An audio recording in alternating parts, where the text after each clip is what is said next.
Your cybersecurity solution is here. Introducing Pentester's Advanced Cybersecurity Suite. Ready for peace of mind? Try it for free. No credit card required. Pentester.com.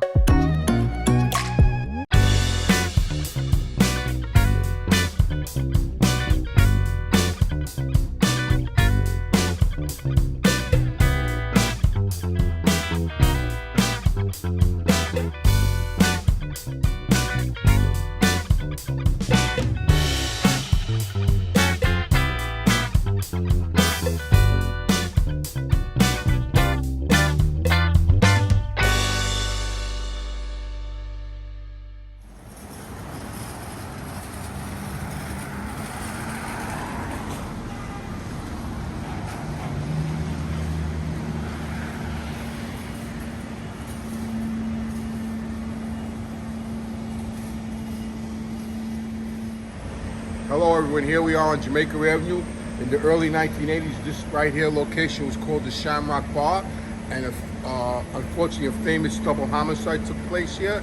In the early 80s, a friend of mine named Frankie Guiche came here to meet his girlfriend, and he came in and over a spilled drink he had an argument, and he was surrounded by a bunch of guys, and he left this location and he went to Jojo Carraz's club, who became the consigliere of the Gambino family, and he picked up two other fellas, and they came back here and committed a double homicide, and there was a big aftermath after that, which we're going to get into later on in the show. But this is where the original murders took place. This was called the Shamrock Bar, and we're going to get into the story as the day goes on.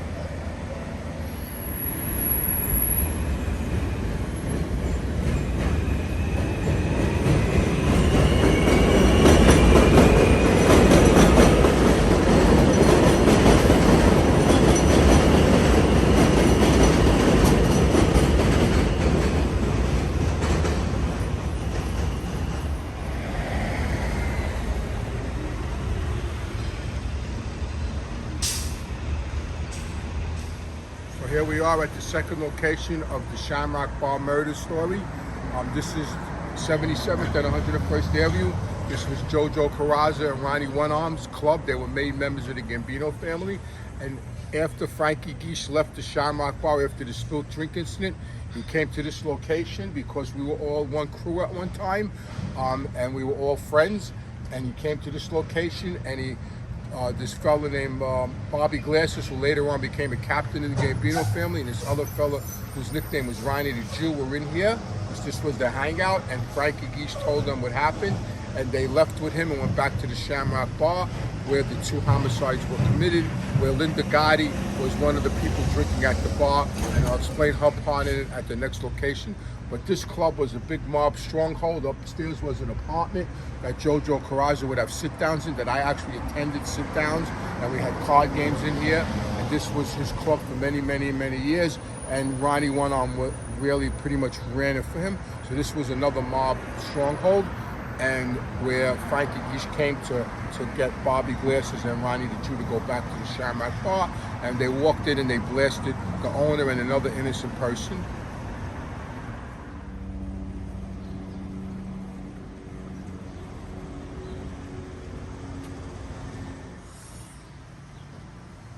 So here we are at the third location, and this is actually where I come into the story of the Shamrock murders.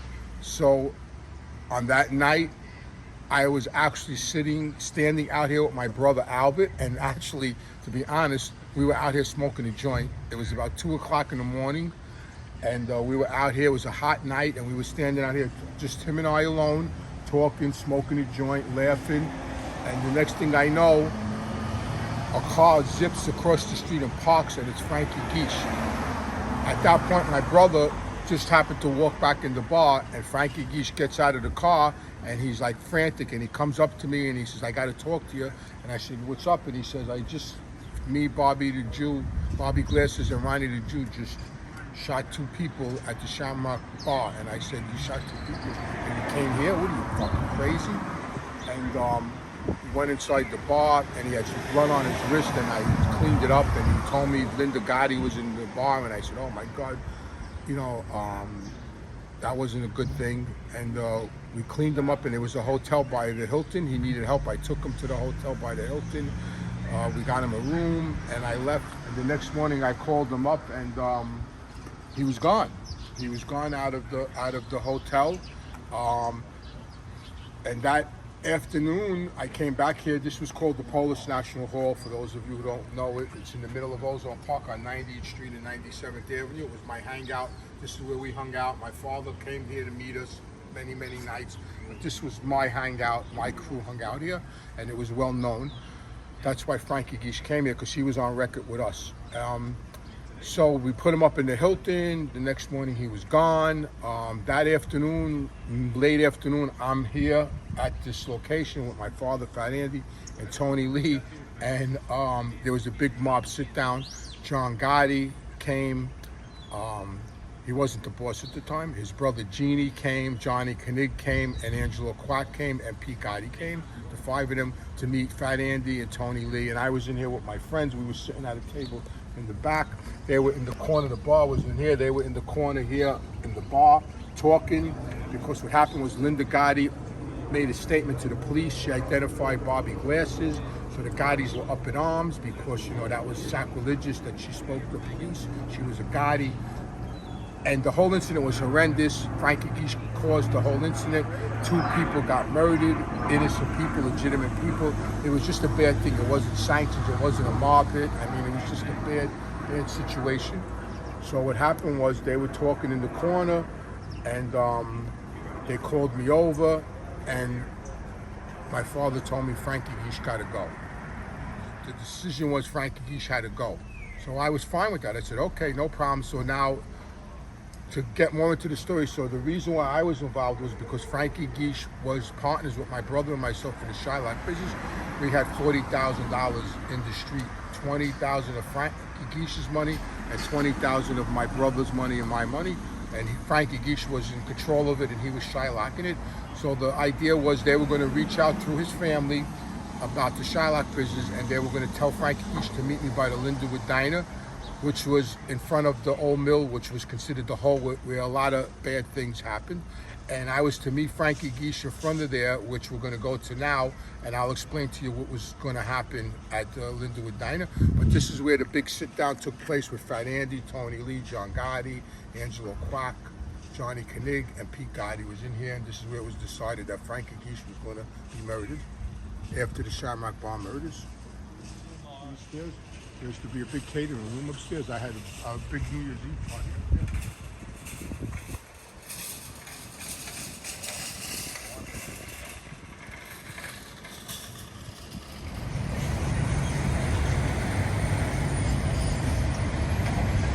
So this is the last stop on the Shamrock murder tour and story.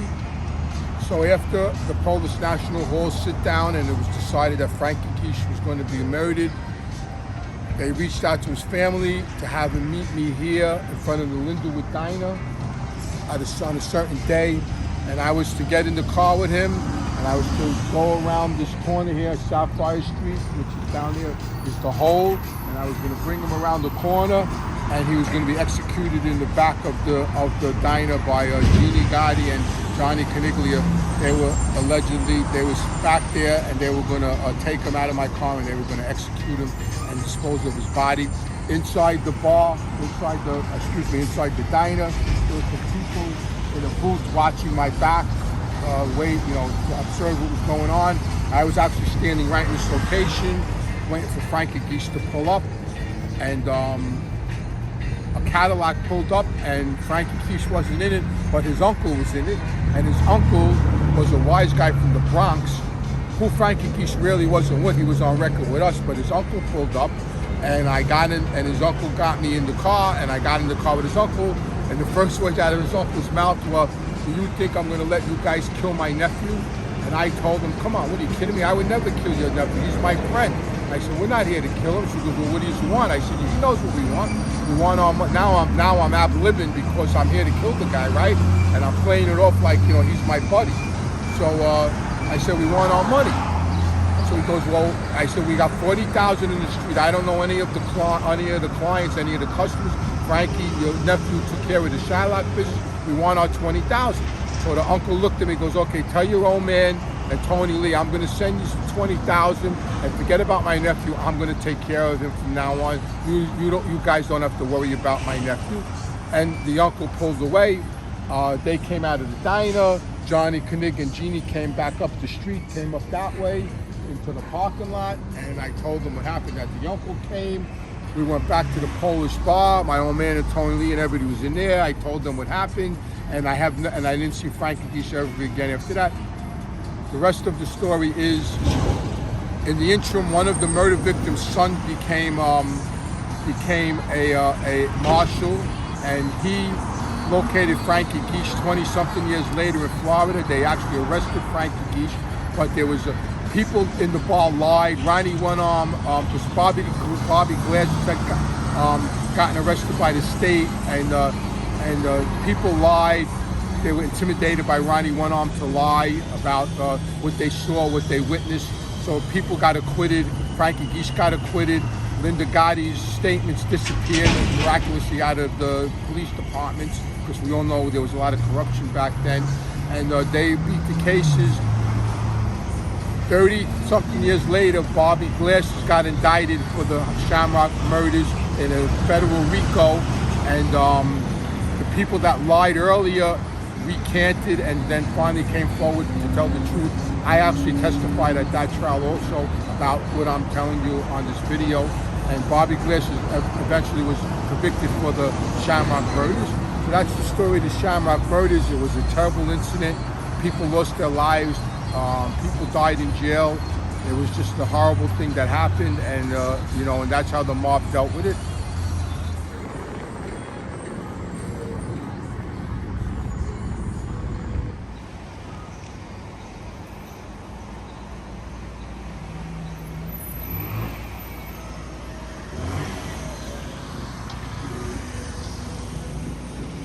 Here we are on our mob murder tour. We just finished the Shamrock Bar. This is another famous location where a mob hit took place. This used to be the location of Father and Son Barbershop, where the Scaglione family owned the barbershop. That was very, very close. The brother Frankie was very close to John Gotti, and the brother Tito was the brother-in-law of this made member of the Colombo family named Dominic Cataldo.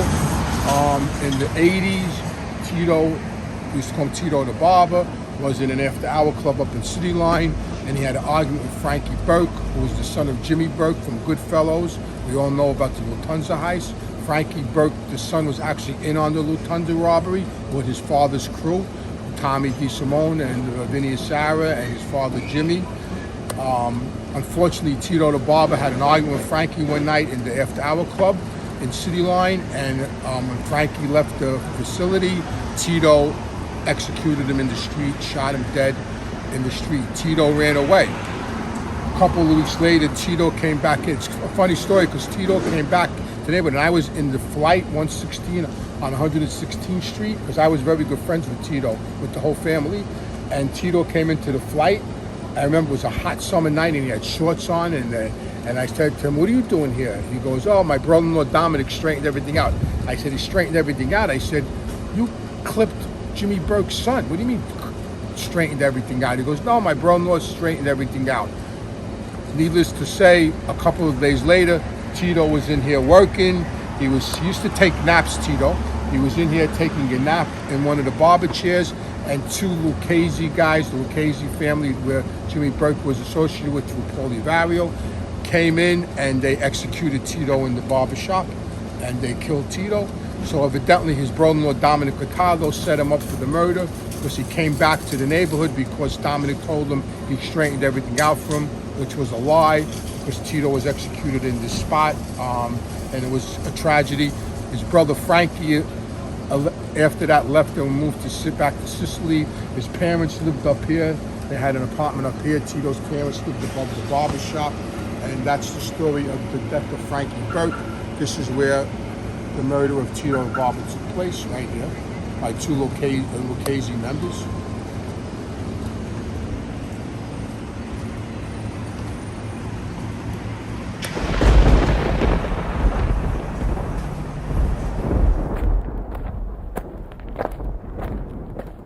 If you're enjoying my show, please join my Patreon. Ask your questions live. And please join my Patreon at reformedgangsters.com.